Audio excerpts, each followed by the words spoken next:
नमस्कार दोस्तों, secondary maths में आपका एक बार फिर से स्वागत है। तो आज हम कंटिन्यू करेंगे समांतर श्रेणी। जो हमने पांचवी प्रश्नावली है वो स्टार्ट कर रखी थी।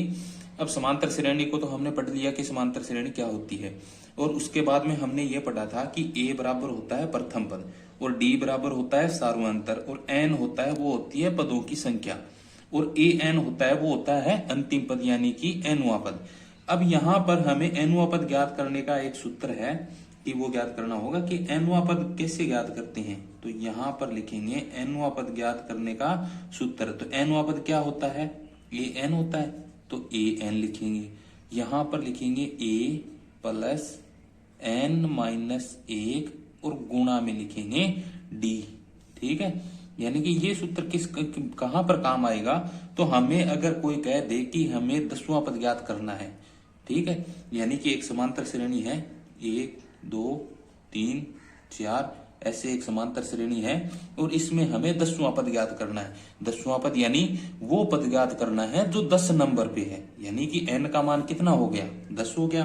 तो यहां पर n का मान कितना हो जाएगा, 10 हो जाएगा। आगे a है, a हमें पता है क्या है, a होता है प्रथम पद। तो प्रथम पद यानी जो स्टार्टिंग जहां से समांतर श्रेणी स्टार्ट होती है वो कौन सा पद हो गया, प्रथम पद। तो यहाँ पर एक है वो किसका मान हो गया, a का। तो यहाँ पर एक की जगह a की जगह एक लिख देंगे, आगे लगाएंगे प्लस, ब्रैकेट लगाएंगे n। अब हमें ये बताया गया है कि जहां पर जो ये प्रश्न दिया गया है उसमें हमें ये बताया गया है कि 10वां पद हमें ज्ञात करना है। तो 10वां पद यानी कि वह पद जो 10 नंबर पे है, 10 नंबर पे यानी n बराबर कितना हो गया, 10 हो गया। तो यहाँ पर n की जगह कितना लिखेंगे, 10 लिख देंगे, 10 माइनस एक। ठीक है, और यहाँ पर d है वो कितना हो जाएगा, d होता है सार्वंतर। सार्वंतर यानी कि जो अगला पद है उसमें से पिछला पद घटा दो तो अंतर आ जाएगा। तो यहां से 2 में से 1 घटाएंगे तो कितना आएगा, 1 आएगा, और 3 में से 2 घटाएंगे तो फिर कितना आएगा, 1 आएगा, फिर 4 में से 3 घटाएंगे तो फिर कितना आएगा, 1 आएगा। यानी इनका सार्वंतर यानी इस समांतर श्रेणी का सार्वंतर कितना है, 1 है। तो यहाँ पर डी की जगह क्या लिखेंगे, ब्रैकेट लगाएंगे और 1 लिख देंगे, बराबर 1 प्लस, अब इसको सरल करेंगे, 10 में से 1 घटा दिया तो कितना आया, 9 आ जाएगा। और यहां पर ये मल्टीप्लाई यानी गुणा में है 1, तो 1 लिख देंगे, बराबर 9 गुणा 1 कितने हो गए, 9 गुणा 1 9, और 9 प्लस 1 कितने हो गए, 10 हो गए। यानी कि इस समांतर श्रेणी में हमें अगर 10वां पद ज्ञात करने की कहे तो ऐसे हम इस सूत्र से मान रख के ज्ञात कर सकते हैं। तो a 10 यानी कि 10वां पद क्या आएगा, 10 आएगा। यानी इसको हम आगे बढ़ा के देखते हैं, 5 6 7 8 9 और 10। अब ये 10 आ गया ना, ये 10 नंबर पे है, 1 2 3 4 5 6 7 8 9 10, यानी ये 10वां पद क्या हो गया, 10 हो गया। तो इस सूत्र की जानकारी से हम क्या करेंगे, पदों की संख्या ज्ञात कर सकते हैं। अगर हमें पदों की संख्या ज्ञात करनी हो, यानी n पदों की संख्या ज्ञात करनी हो तो कर सकते हैं। d का मान हम निकाल सकते हैं और a का मान भी हमें निकाल सकते हैं। तो यहां पर कंडीशन क्या होनी चाहिए कि अगर हमें d का मान निकालना है तो बाकी सभी जो दे रखे हैं मान, यानी n a और a n है, इन सभी का मान हमें पता होना चाहिए। तो यहां पर हम आगे क्या करेंगे, 5.1 जो प्रश्नावली है वो स्टार्ट करते हैं। अभी हम स्टार्ट करते हैं हमारे फर्स्ट क्वेश्चन से, जो 5.1 का जो फर्स्ट क्वेश्चन है कि प्रत्येक किलोमीटर के बाद का टैक्सी का किराया हमें दे रखा है, कि यानी प्रत्येक किलोमीटर के बाद का टैक्सी का किराया दिया है, कि जबकि प्रथम किलोमीटर के लिए किराया कितना है, RS 15 यानी कि 15 रुपए है। प्रथम किलोमीटर यानी कि 1 किलोमीटर चलने पर टैक्सी का किराया कितना लगता है, 15 रुपए। तो यहाँ पर a का मान कितना आ गया, 15, यानी कि प्रथम पद आ गया 15। अब इसके बाद में हमें दिया है कि प्रत्येक किलोमीटर के लिए अतिरिक्त किराया कितना है, RS 8 है, यानी कि 1 किलोमीटर चलने पर तो कितना लगेगा, 15 रुपए लगेगा। और वहां पर 15 रुपए लगने के बाद अगर आप दूसरे किलोमीटर के लिए जाते हो तो वहां पर अतिरिक्त किराया कितना लगेगा, 8 रुपए अलग से लगेंगे।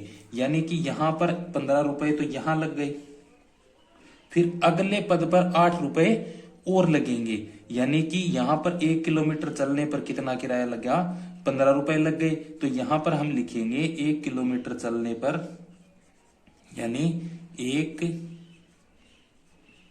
किलोमीटर के लिए किलोमीटर के लिए किराया, यानी 1 किलोमीटर के लिए किराया कितना हो गया, 15 रुपए हो गए, जो कि ए का मान है। ठीक है, तो यहां पर दूसरे किलोमीटर के लिए, यानी अब आगे लिखेंगे 2 किलोमीटर के लिए किराया कितना हो जाएगा, यानी 15 रुपए तो 1 किलोमीटर के लगने हैं, और उसके बाद में हम दूसरे किलोमीटर के लिए जाएंगे तो उसमें कितने जुड़ जाएंगे, 8 रुपए हमें और देने पड़ेंगे। तो यहां पर ये जुड़ के कितने हो जाएंगे, 15 और 8 कितने हो गए, 23, और ये क्या हो गया, A2, यानी ये A1 और ये हो गया A2, यानी ये हो गया दूसरा पद। अब आगे लिखेंगे हम 3 किलोमीटर के लिए, यानी 3 किलोमीटर के लिए जाएंगे तो 2 किलोमीटर के लिए तो 23 रुपए लगने हैं, और उसके बाद में अगर हम तीसरे किलोमीटर के लिए और जाएंगे, यानी 3 किलोमीटर जाते हैं तो यहां पर 23 में कितना और जुड़ेगा, 8 रुपए और जुड़ जाएंगे, यानी 2 किलोमीटर के लिए तो 23 रुपए लगने हैं, और उसके बाद में अगर हम 3 किलोमीटर जाते हैं, यानी तीसरा किलोमीटर और पार करते हैं तो 8 रुपए हमारे और लगेंगे। तो 23 में 8 जोड़ेंगे तो कितना आएगा, 31, यानी ये हो गया हमारा तीसरा पद। अब आगे लिखते हैं कि हम 4 किलोमीटर जाते हैं तो 4 किलोमीटर के लिए किराया कितना होगा, तो 3 किलोमीटर के लिए तो होता है 31, और अतिरिक्त किराया कितना है 1 किलोमीटर के लिए 8, तो यहाँ पर 8 जो 1 किलोमीटर का और किराया वो और ऐड कर देते हैं, तो 31 में 8 जोड़ेंगे तो यहाँ पर कितना हो जाएगा, 39, तो ये हो गया A4। तो यहाँ पर अगर हम समांतर श्रेणी बनाएं तो कैसे बनेगी, तो सबसे पहले A1 का मान कितना है, 15, फिर होगा A2 तो यानी कि 23, फिर होगा A3 यानी कि 31, फिर होगा A4 यानी कि 39। तो यहां पर ऐसे ये समांतर श्रेणी आगे चलती जाएगी। अब इसमें हमें ये पता चलता है कि 1 किलोमीटर टैक्सी किराया कितना होगा, 15 रुपए होगा, 2 किलोमीटर के लिए 23 रुपए, 3 किलोमीटर के लिए 31, और 4 किलोमीटर के लिए कितना होगा, 39, यानी कि 39। ऐसे हमारी ये समांतर श्रेणी बन जाएगी, यानी इस क्वेश्चन में हमें समांतर श्रेणी ही बनाना है। तो अगले क्वेश्चन पे चलते हैं हम, 2 नंबर क्वेश्चन। अभी सेकंड क्वेश्चन है कि किसी बेलन में उपस्थित हवा की मात्रा, यानी कि ये हमें दिया गया है कि किसी बेलन में उपस्थित हवा की मात्रा है और उसके बारे में हमें क्या बनाना है, समांतर श्रेणी बनानी है।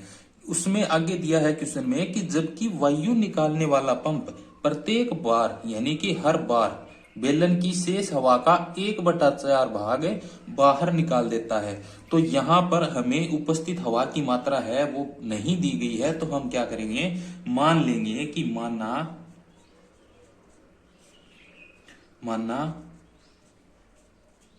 बेलन में उपस्थित हवा की मात्रा वो कितनी हो जाएगी, x, यानी कि हमने ये मान लिया कि जो बेलन में जो उपस्थित हवा की मात्रा है, यानी कि जो बेलन में पहले से हवा भरी हुई है वो कितनी है, x है। ठीक है, तो हमें क्वेश्चन में नहीं दिया गया तो हमने ये मान लिया कि वो हवा की मात्रा कितनी है, x है। तो ये हमें हवा की मात्रा ये पता चल गई x है, तो इसको हमें क्या कहना होगा, प्रथम पद, यानी कि A1 हो गया। तो यहां से अब हम क्या करेंगे कि प्रथम बार बेलन से हवा निकालने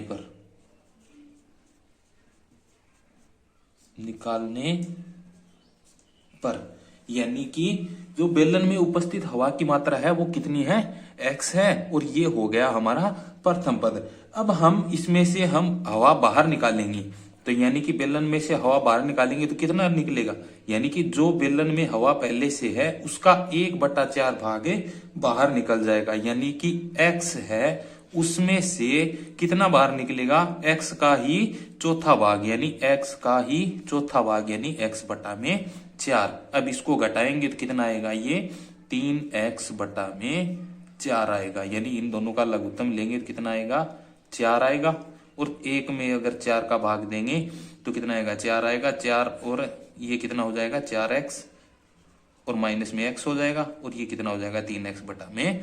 4 हो जाएगा। अब ये क्या दूसरा पद यानी कि A2 हो गया। तो अब प्रथम बार हवा निकालने पर A2 आ गया हमारे पास। अब इसके बाद में दूसरी बार यानी कि द्वितीय बार लिखेंगे यहां पर, द्वितीय बार हवा निकालने पर। ठीक है, अब द्वितीय बार हवा निकालने पर अब इसमें यह बताया है कि बेलन की शेष हवा का 1/4 भाग बाहर निकालते हैं हम। ठीक है, तो यहां से इसका 1/4 भाग बाहर निकालने पर कितनी हवा बची इसमें, 3/4 यानी 3x/4 ये हवा इस बेलन में अब शेष बची है। तो इसमें से हमें 1/4 भाग बाहर निकालना है। तो 3x/4 यानी ये तो है शेष, और इसमें से हम इसी का 4/4 भाग यानी इसी का चौथा भाग बाहर निकालेंगे।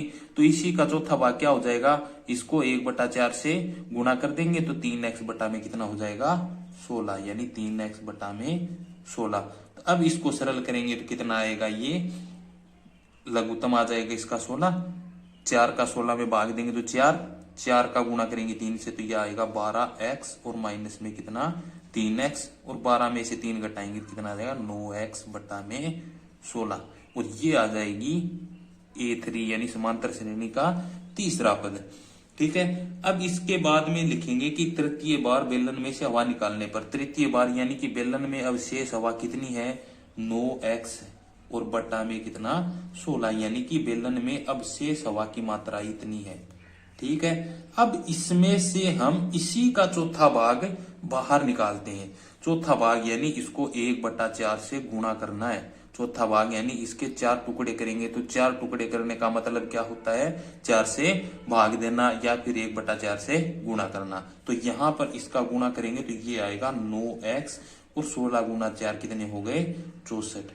अब इसको सरल करेंगे तो इसका एलसीएम आएगा 64, और यहां पर ये 16 का भाग देंगे 64 में तो कितना आएगा 4 का 9 से गुणा किया तो 36x, और माइनस में कितने 9x। अब इसमें से ये घटाएंगे तो कितना आएगा 27x/64, और ये कौन सा पद हमें मिला, A4। तो यहां से अब हम समांतर श्रेणी बनाएंगे तो A1 बराबर कितना है x, A2 बराबर हमें कितना मिला था, A2 बराबर है 3x/4, A3 बराबर हो गया 9x/16, A4 बराबर हो गया 27x/64, और ये ऐसे आगे चलती जाएगी। यानी कि हमें जो AP प्राप्त हुई है वो क्या है, x 3x/4, 9x/16 और 27x/64। आगे ऐसे ये AP कंटिन्यू रहेगी।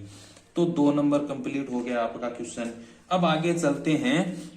अब यहां पर हमें ये और बताना है कि यहां पर इन 2-3 जो हमें जो बताई गई है ना, जो एपी है, एपी जो हमने निकाली है, अब इनका अंतर निकालना हो तो अंतर कितना है इसका 1/4 है। तो 1/4 है तो सब में 1/4 आएगा, यानी कि दूसरे पद में से पहला पद घटाएंगे तो कितना आएगा 1/4 आएगा, तीसरे में से दूसरा घटाएंगे तो 1/4, और तीसरे में से ये चौथे में से तीसरा घटाएंगे तो क्या आएगा 1/4 आएगा। यानी कि जहां पर समान अंतर हो वो कौन सी श्रेणी हो जाएगी, समांतर श्रेणी हो जाएगी। तो यहां पर आपका सेकंड क्वेश्चन है वो कंप्लीट हो जाता है। तो अब हम चलते हैं अगले क्वेश्चन पर, यानी कि 3 नंबर जो थर्ड क्वेश्चन है उस पर चलते हैं। थर्ड क्वेश्चन है कि प्रत्येक मीटर की खुदाई के बाद एक कुआं खोदने में आई लागत, यानी कि यहाँ पर हमें एपी बनाना है, और इसमें दिया है कि जबकि प्रथम मीटर की खुदाई की लागत, यानी 1 मीटर खोदने पर खुदाई की लागत कितनी है 150। यानी कि यहां पर हम लिखेंगे प्रथम मीटर खुदाई की लागत। तो यहां पर हमें प्रथम मीटर की खुदाई की लागत कितनी दी गई है 150 रुपए। तो यहां पर ये हमें क्या मिल गया A1, यानी कि प्रथम पद मिल गया। अब इसके बाद में हमें ये बताया गया है, और बाद में प्रत्येक मीटर की खुदाई की लागत कितनी है 850, यानी कि 50 रुपए बढ़ती जाती है। तो यहाँ पर 1 मीटर खोदने पे कितने रुपए लगेंगे 150 रुपए लगेंगे, और यहां से अगर हम आगे यानी 1 मीटर से ज्यादा खोदते हैं, यानी कि 2 मीटर खोदेंगे तो कितना लगेगा, यानी प्रत्येक अलग अतिरिक्त मीटर पर कितने रुपए जुड़ जाएंगे हमारे 50 रुपए जुड़ जाएंगे। तो यहां पर हम लिखेंगे दूसरे मीटर यानी 2 मीटर खुदाई की लागत कितनी हो जाएगी, 150 तो 1 मीटर में लगी रही है, और उसमें अगर हम 2 मीटर खोद रहे हैं तो 50 रुपए और ऐड हो जाएंगे। तो यहाँ पर ये कितना हो गया, 150 और 50 कितने हो गए, 200। और ये पद कौन सा आ गया, द्वितीय पद, यानी कि A2। अब आगे इसमें हम लिखेंगे, यानी कि 3 मीटर खुदाई की लागत कितनी हो जाएगी, तो 2 मीटर में तो 200 लग रहे हैं, ठीक है, तो 3 मीटर में कितने लगेंगे, 2 मीटर में तो 200 लग गए, अतिरिक्त मीटर पे कितने रुपए खर्च होते हैं हमारे, 50। तो यहाँ पर अतिरिक्त मीटर के 50 रुपए ऐड कर देंगे, तो यहाँ पर कितने होंगे, 250। तो ये कितने, कौन सा पद हो गया, A3 हो गया। यानी कि A2 150, सॉरी A1 150, A2 है वो 200 हो गया, और A3 हो गया 250। तो यहाँ पर हम आगे लिखेंगे 4 मीटर खुदाई की लागत कितनी होगी, तो 3 मीटर में कितने रुपए लग रहे हैं हमारे, 250।